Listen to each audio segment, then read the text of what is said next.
Hey guys, what is up? My name is Hiiro 4K, and today I want to talk to you guys about Revelation Online.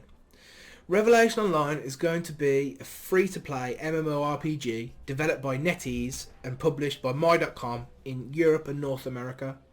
Currently, it's in closed beta. I believe it's CBT2. But you can gain access to the closed betas by purchasing a Founders Pack. The cheapest one is about €16. I don't know what that is in dollars. Don't ask me. So it all depends on how badly you want to play this game. You can get access to it. For being in beta, it still has a lot of stuff available to you. There's currently 6 classes, and there's already been another class announced and has an awesome trailer. It's the Assassin. If you guys haven't seen that, I'd definitely suggest you go watch it. It is awesome. Yeah, I'll give you a rundown of the classes if you haven't already heard. There's the Gunslingers, the Blade Master, the Spirit Shaper, the Vanguard, the Sword Mage, and the Occultist. The Blade Master is your standard twin blade wielding, big sword, melee DPS. You know, you've all seen it in Blade and Soul and Black Desert. You know the sort I'm on about. Your Vanguard is your tank, has his sword and board and a big massive halberd thing, spear thing. He's pretty awesome. He's massive. He's built, well, like a tank really. Gunslinger is the class I chose to play mainly. They use like dual pistols and a long rifle. They can switch between them. The pistols offer lots of mobility, lots of damage. Where, well, not as much damage as the rifle. You can switch to your rifle. You have lower speed and mobility. You have barely any, apart from your dodging, but you have increased DPS. So it's a fun class to play. Spirit Shapers I haven't seen too much of, but they do a lot of summoning. That's their sort of vibe. Sword Mage, my friend who I've been playing this closed beta with, he played a Sword Mage. They are really good for AoE. They do a lot of AoE damage, and they're sort of like your typical mage class, I suppose. Like they have frost and fire damage and such. And then occultists kind of do both, range magical DPS, and range damage, and they can heal. So they're pretty cool. They look pretty cool as well. They have big scythes and stuff. But the reason I chose a Gunslinger is because I wanted, with games such as these where it's action combat and Eastern inspired or created, they tend to have the melee combat nailed, like it's pretty on point, but they tend to lack in the way of ranged and magic. So I wanted to get a feel for like how Revelation Online did their range combat, and I've got to say it is very fun. Like really fun. Currently, the level cap in it is level 79, but there is a lot to do in-game. The way they progress you through the story is quite nice. At the start, it's very linear, I have to say. It's go here, do this, kill this thing, move to the next bit, do this bit. But it's very nice in the way that it introduces you to the mechanics of the game. To your mounts, to the combat, to the real-time action scenes, to your wings, to all that sort of stuff. It kind of like builds it up for you rather than just like, here you go. Because at the moment in the CBT as well, not all the translations aren't done. So you will get text boxes that just are full of Chinese, and unless you speak Chinese or read Chinese, you're going to have a hard time. So the way it kind of like just builds you up slowly rather than just dropping you in and going, there you go. It's quite nice. So after you do the first part of the game and you've been introduced to all these mechanics and everything else, you get to a point where it then just says do what you want. It becomes completely open world. You can go anywhere. Obviously there's different level zones and such, and you will die if you venture too far into a zone you're not meant to. But it still feels quite open and quite vast. I mean, the only loading areas I've found are instance dungeons and such like that, like housing and such. all that sort of stuff's instant. But apart from that, it is just an open world. There's no loading screens, which I really like. It's one of the problems I found with Blade and Soul. It was horrible for it.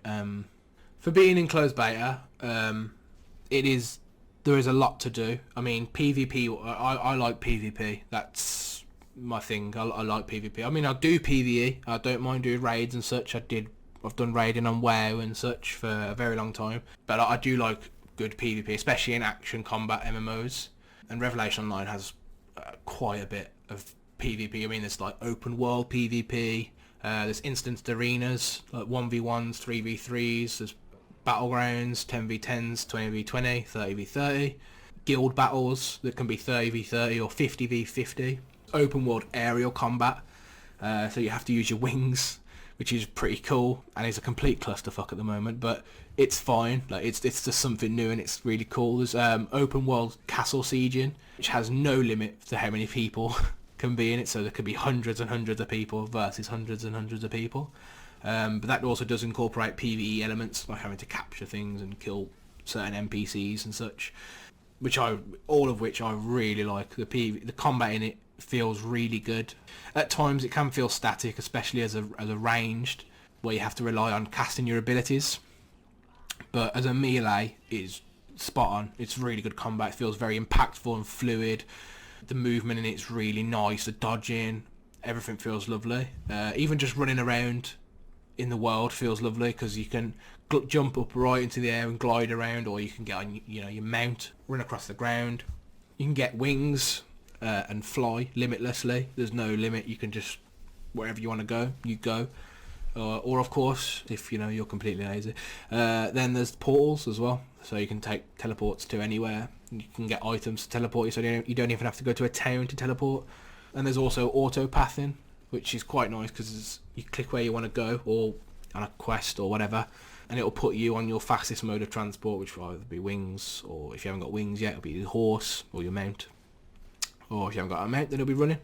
It's a lot slower than running there yourself, but obviously it is very useful if you're a new player like I was, well, I still am, and have no idea where to go. You can just click on it and it will just take you there. It's very nice. It's a good thing to have. Fucking stop, Ben. That sounds shit. Now, I love PvP, but the friend that I'm playing with, he hates PvP. He really hates PvP. But there is a lot of PvE content, even in the closed beta, that's really good. I mean, as of right now, there's dungeons which can be solo or 5-man and have 5 difficulty levels. There's raids which are 20-mans and have 2 difficulty levels, and there's already 6 world bosses available.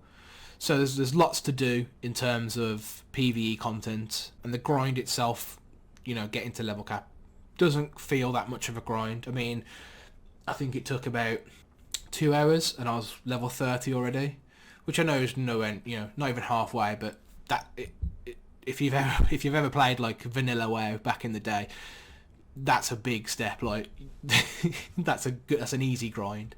You know who I'm about. You guys comment in the get commenting. I know you guys. I feel you. Don't worry.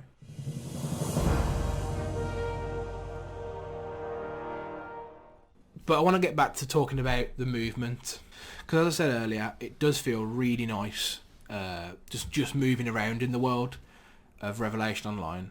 I mean, you can do gliding and jumping, and all this sort of Eastern movies where they like walk on water and jump really high in the air, and all that's available. You can do all of that.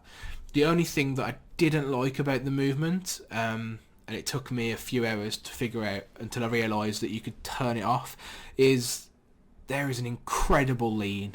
Like if you're sprinting and you hard turn left or right, your character will lean like Michael Jackson. He goes ham. And it's not just limited to your character. If you're on your horse, it'll do the same thing. I don't think I've seen anything more ridiculous than a horse drifting sideways at a 90-degree angle. It's stupid. It does not fit properly. So I will tell you guys right now that you can turn that off if you just go to your settings. It took me hours to figure out this, and I put up with it for hours. It's possible to turn it off. So you know, that's just a personal preference thing, but, you know, wait until you see your mount turn sideways. That's all I'm saying. There's a lot of other cool features that come with Revelations Online. There's obviously the normal standard stuff you'd expect from an Eastern MMO, which is such like housing, which is you either get at level 40 you can purchase your own house, or private property I should say, and it'll be either an inn or on the back of a giant turtle, whichever one you can afford really. Obviously the giant turtle is much cooler, but you know, an inn's still an inn, so it's fine. But like, you can decorate however you want, and the cool thing is if you invite people into your house, you get daily XP rewards for both characters, whoever visits and yourself, which is quite nice. It's just a little bit something different than just the normal, oh, I've got a really nice house, it looks amazing, I've got the best wallpaper and my bed, and I've got a nightstand made from a legendary boss's head. Like, it's cool, don't get me wrong, I do like player housing, but they never really serve a purpose other than to, you know, look aesthetic purposes. So for them to be able to make it so that you invite people to, you know, have a viewing of your house, and both of you can get rewarded for this, you know, it's a good thing. I think it's a very smart move on their part, because otherwise you just don't visit people's houses. I mean, I played Black Desert and I've visited one person's house once while playing it. And I played Wildstar as well, and I visited like 2 people's houses in the whole time I'm playing Wildstar. It just doesn't happen. Like, it makes it a lot more interesting. It gives you a better reason to go and visit, you know, your friend's house, or, you know, a guild member's house, just for the XP gain really, and then you can see and admire what they've done. Speaking of friends and such and guild members, there's a mentor system in place, which is pretty cool for both the apprentice and the mentor. You can become an apprentice at level 19 and a mentor at level 49. If you do like dungeons together and such, you're gaining special items and special rewards. You can also gain XP passively if you go with, say, if you're the apprentice, you go with your mentor, and you go to a spring and you meditate with them, you'll gain XP that way as well. So if, you know, you're gonna rest for a bit, like, you know, I don't know, your pizza's arrived and you want to eat it, and you've got, I don't know, 40 minutes just to kill, just ask if your mentor can come and sit by you, and you'll be still gaining XP while you go and eat your pizza. It's a win-win really. So guys, that's it for this video. I've really enjoyed my time playing in this closed beta, and I can't wait for the release of the actual game. I have left some raw footage at the end of this in case you wanted to have a watch of what it looks like unedited. Yeah, that'll be me out. Peace. Tell me pretty lies, look me in the face, tell me that you love me, even if it's fake.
神会保佑我们的。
成功并不是必然的，努力吧，下一个便是你。我是 Angelababy， 在云锤认识了很多好朋友，和他们一起奔跑，好开心。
我从不做没把握的买卖。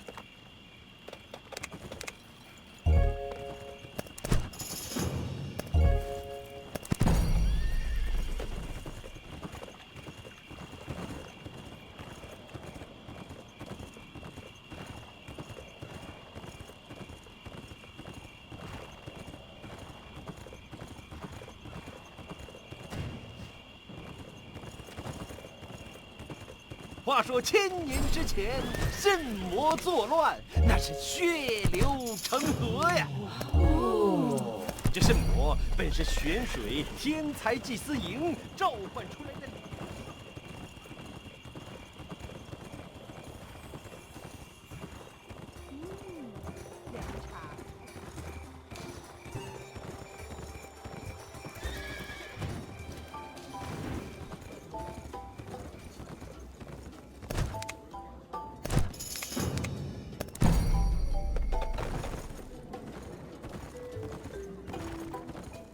需要我为你服务吗？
在手。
玉溪地景是我们云锤少女的梦想。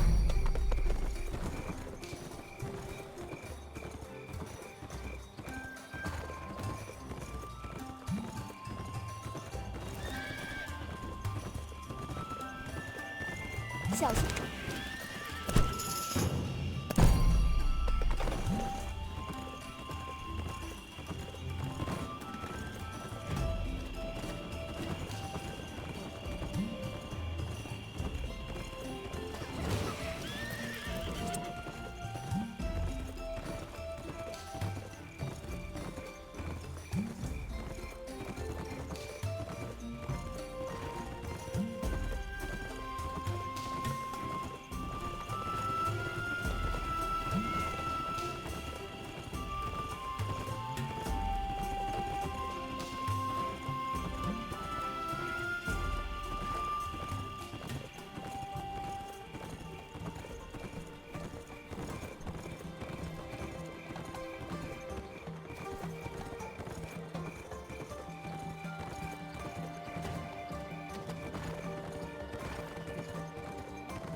没想到